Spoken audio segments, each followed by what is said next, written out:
जय हिंद, नमस्कार दोस्तों। आपके अपने YouTube चैनल सचिन सोहम स्टडी में आपका स्वागत है। दोस्तों, मैं हूं सचिन कुमार।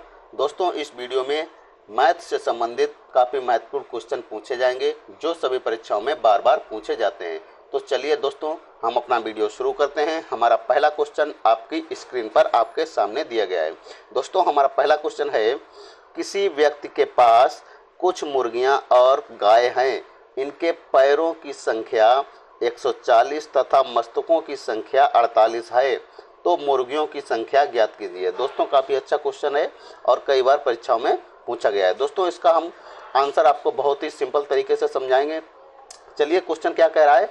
कोई व्यक्ति है, उसके पास क्या है, कुछ मुर्गियां हैं और कुछ गाय हैं। ठीक है, इनके पैरों की संख्या 140 है और मस्तकों की संख्या 48 है। मस्तकों की संख्या 48 मतलब जो मुर्गियां और गाय हैं कितनी हैं, टोटल 48 हैं। भाई, पैर तो अलग अलग हो सकते हैं। 4 पैर वाले गाय होती है, भैंस होती हैं, बकरी होती है। ठीक है, और मुर्गियां, पक्षी जो होते हैं वो 2 पैर वाले होते हैं। ठीक है, जैसे कबूतर है, मुर्गी है, तोता है, ये क्या होते हैं, 2 पैर वाले होते हैं। ठीक है, तो हम यहाँ से कह सकते हैं पैरों की संख्या तो यहाँ पर 140 दी गई है। इससे अनुमान नहीं लगाया जा सकता कितनी मुर्गी और कितनी गाय है। ठीक है, यहाँ से अब टोटल दिया है मस्तकों की संख्या। ठीक है, यानी कि सिरों की संख्या कितनी है, 48। तो हम कह सकते हैं मुर्गी और गाय जो टोटल है कितनी है, 48 है। ठीक है, तो दोस्तों इसको हल कैसे करेंगे, बहुत ही एक सिंपल तरीका बताएंगे, एक सिंपल ट्रिक बताएंगे। कैसे दोस्तों, इसको सबसे पहले हम क्या करेंगे, एक ट्रिक बताएंगे, L/2 - H। ठीक है, ट्रिक क्या है हमारा, L/2 और -H। ठीक है, इससे इस ट्रिक से क्या होगा, ये जो हमारा एक सूत्र है, एक तरीके से सूत्र है। ठीक है, इस सूत्र से क्या होगा, हमारी 4 पैरों वाले की संख्या निकल के आ जाएगी। ठीक है, L का मतलब क्या होता है, लेग/2, H का मतलब है सिरों की संख्या यानी कि हेड। ठीक है, तो देखेंगे L/2 - H। L मतलब लेग कितना हमारा दिया गया है, 140। ठीक, तो हमने यहाँ पर लिख लिया 140। ठीक है, बटे में क्या कर लिया, 2। ठीक है, बटे में हमने 2 कर लिया, -H का मतलब हेड की संख्या कितनी है, 48। तो हमने यहाँ पर लिख लिया 48।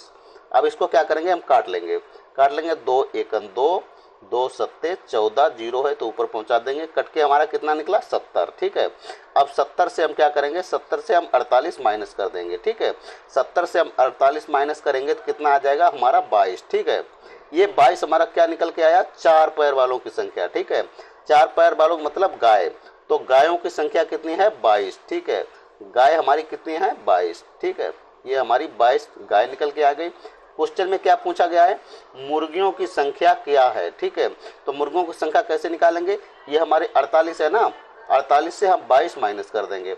48 से अगर 22 माइनस कर देंगे तो हमारी मुर्गियों की संख्या निकल के आ जाएगी। 8 से 2 घटाएंगे 6 आ जाएगा, 4 से 2 घटाएंगे 2 बचेगा, यानी कि ये कितना आया, 26। तो मुर्गियों की संख्या कितनी हो जाएगी, 26। ठीक है, कितनी हो जाएगी, 26। ये हमारी मुर्गियों की संख्या हो जाएगी। ठीक है, मुर्गियों, तो बताइए मुर्गियों की संख्या कितनी हो जाएगी, 26। तो देखते हैं 26 हमारा कहाँ पर दिया गया है, 26 हमारा ऑप्शन नंबर डी में दिया गया है। तो इस तरह से इस क्वेश्चन का right answer option number D हमारा सही हो जाएगा। आशा करते हैं यह क्वेश्चन आपको अच्छी तरीके से समझ में आ गया होगा। अगर इस तरीके का क्वेश्चन आपकी परीक्षा में आएगा तो आप आसानी से हल कर लेंगे। ठीक है, चलिए देखते हैं दोस्तों अगला क्वेश्चन। अगला क्वेश्चन है हमारा, माता पिता तथा 2 बच्चों की औसत आयु क्रमशः 30 वर्ष तथा 8 वर्ष है, तो परिवार की औसत आयु ज्ञात कीजिए। दोस्तों, काफी अच्छा क्वेश्चन ये भी है, औसत से संबंधित एक क्वेश्चन है।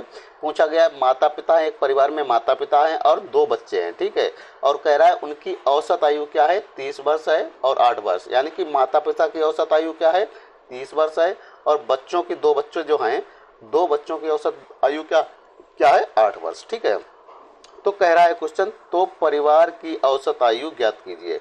ठीक है, सबसे पहले देखेंगे माता पिता क्या है, माता पिता कितने हैं। माता पिता का मतलब क्या होता है, माता और पिता, लोगों की संख्या कितनी हो गई, 2। लोगों की संख्या कितनी हो गई, 2।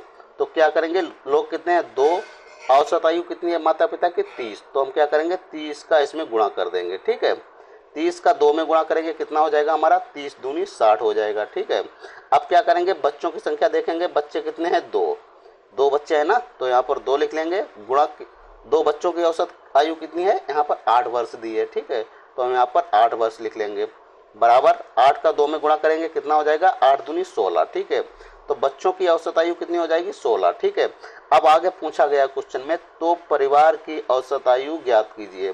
परिवार की औसत आयु कैसे निकालेंगे, हम इसका दोनों औसत आयु को जोड़ लेंगे, 60 और 16 को जोड़ेंगे कितना हो जाएगा, ये 6 और 1 7, 76 टोटल परिवार की आयु, ये टोटल आयु हो गई। ठीक, 76। तो पूछा गया परिवार की औसत आयु ज्ञात कीजिए। अब हम क्या करेंगे, इसको परिवार में सदस्य देखेंगे कितने हैं। ठीक है, टोटल आयु ये हो गई 76। परिवार में सदस्य कितने हैं, 2 माता है, माता पिता और बच्चे। परिवार की संख्या कितनी हो गई 4। 4 से हम 76 को काट लेंगे तो परिवार की औसत आयु निकल के आ जाएगी। ठीक है, हम काट देंगे, 2 से काटेंगे। ठीक है, 2 दूना 4, 2 तिया 6, 1 बचा, 2 अट्ठे 16। ठीक है, कट गया, 2 एकन 2, 2 एकन 2, 1 ये बचा, 2 नेम 18, यानी कि कितना निकला 19। यही हमारा 19 राइट आंसर हो जाएगा। देखते हैं 19 हमारा किस ऑप्शन में दिया गया है, तो 19 हमारा ऑप्शन नंबर बी में दिया गया है। तो इस तरीके से इस क्वेश्चन का right answer option number B यानी कि 19 वर्ष हमारा सही हो जाएगा। तो परिवार की औसत आयु क्या हो जाएगी 19 वर्ष। तो इस तरीके से इस क्वेश्चन का right answer option number B हमारा सही हो जाएगा। दोस्तों, अगर यह वीडियो आपको अच्छा लग रहा है तो वीडियो को अभी लाइक कर दीजिए। चैनल को सब्सक्राइब नहीं किया तो चैनल को सब्सक्राइब करके आप हमारे चैनल से जरूर जुड़ जाइए, ताकि जब भी हम नया वीडियो अपलोड करें तो आपके पास नोटिफिकेशन पहुंच सके। दोस्तों, आप किसी भी परीक्षा की तैयारी करते हो, जैसे Uttar Pradesh police, Uttar Pradesh SI, railway NTPC आदि किसी भी परीक्षा की, ऐसे ही क्वेश्चन सभी परीक्षाओं में पूछे जाते हैं। ठीक है, चलिए दोस्तों अगला क्वेश्चन देखते हैं। ये रहा दोस्तों हमारा क्वेश्चन नंबर 3।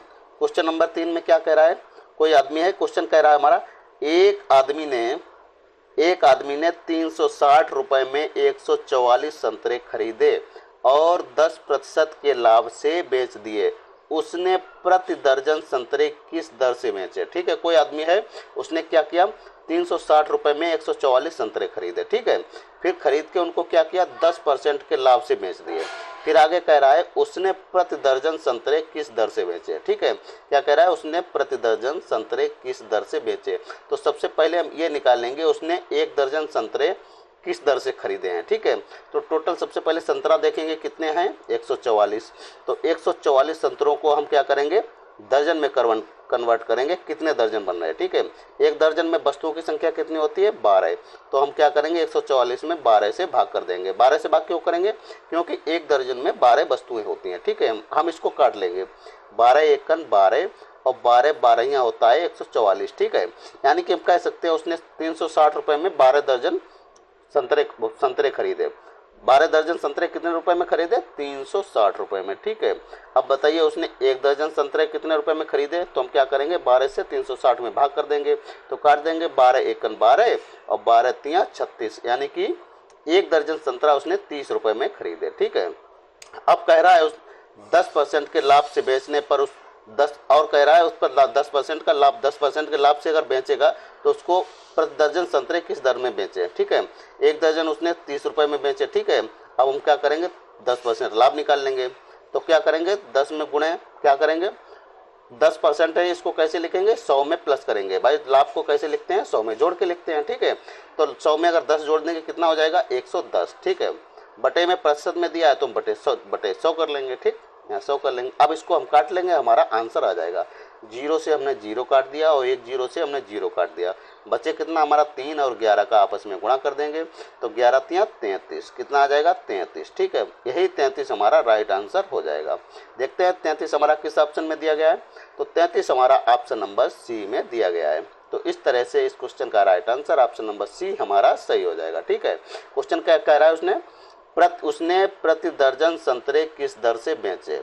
तो प्रति दर्जन संतरे उसने किस दर से बेचे 33 रुपए, यानी कि 30 रुपए दर्जन उसने खरीदे और 33 रुपए दर्जन के हिसाब से उसने बेच दिए। ठीक है, हमसे जरूर जुड़ जाइए ताकि जब भी हम नया वीडियो अपलोड करें तो आपके पास आसानी से नोटिफिकेशन पहुंच सके। ठीक है दोस्तों, ये चैनल आपको सब्सक्राइब नहीं किया तो चैनल को सब्सक्राइब करके वीडियो को लाइक जरूर कर दीजिए। ठीक है, चलिए देखते हैं दोस्तों अगला क्वेश्चन, इस वीडियो का अंतिम क्वेश्चन।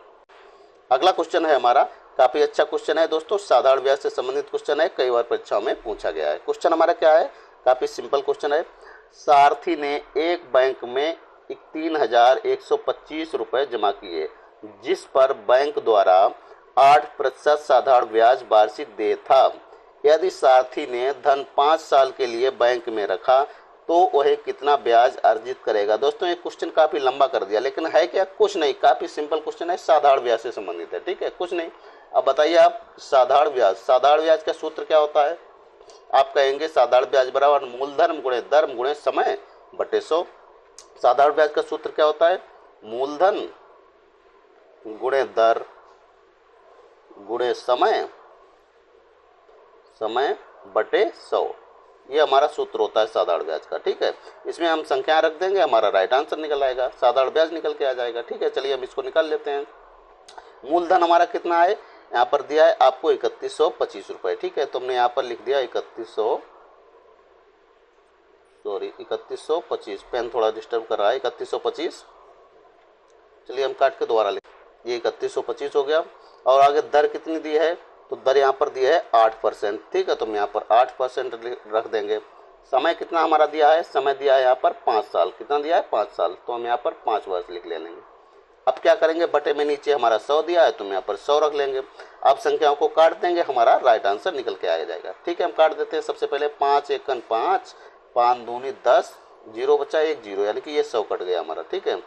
अब क्या करेंगे, हम इसको काटेंगे, 8 और 20 को काट लेंगे, 4 से काटेंगे, 4 दूनी 8 और 4 पंचे 20, 5 बार में 20 कट गया। अब इसको हम 3125 को 5 से काट लेंगे, 5 एकन 5 और 5 छक्का 30, 1 बचा 12 हुए, 5 दूनी 10, यहाँ पर 2 बच्चे 25 हो जाएंगे, तो 5 पचम 25, कितना कट के निकल जाएगा 625।